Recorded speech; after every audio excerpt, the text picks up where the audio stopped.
টি-20 বিশ্বকাপের warm up ম্যাচে শ্রীলঙ্কাকে হারিয়ে দিয়েছে নেদারল্যান্ডস।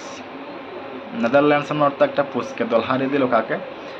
অন্যতম সেরা একটা দল টি-20তে শ্রীলঙ্কাকে। বাবা যায়, শ্রীলঙ্কা নেদারল্যান্ডস এরা কিন্তু বাংলাদেশের গ্রুপেই রয়েছে। বাংলাদেশের সামনে কী অপেক্ষা করছে সেটা সময়ই বলে দেবে। তবে আপাতত দৃষ্টিতে বাংলাদেশের খেলা আর অন্যান্য দলগুলোর খেলা দেখলে মনে হয় বাংলাদেশ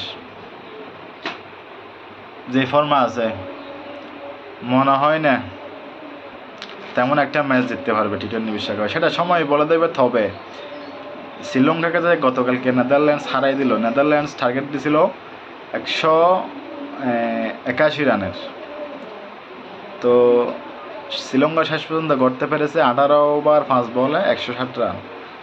ওয়ানিন্দু হাসারাঙ্গা 15 বলে 43 রান, 15 বলে 43 হিসাব করে দেখেন। তারপর অধিনায়ক দাসন সানাকা 20 বলে 35।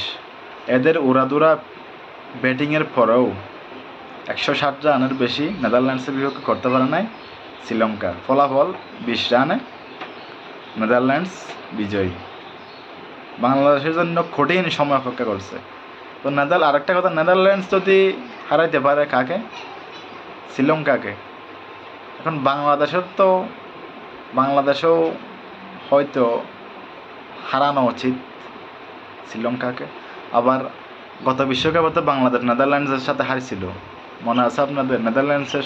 নেদারল্যান্ডস কিন্তু টি-20তে নেদারল্যান্ডস, স্কটল্যান্ড এই জাতীয় যে দলগুলো আছে এরা কিন্তু ডেঞ্জারাস। এরা টি-20 ক্রিকেটটা এরা বেশি খেলে, সবচেয়ে বেশি খেলে।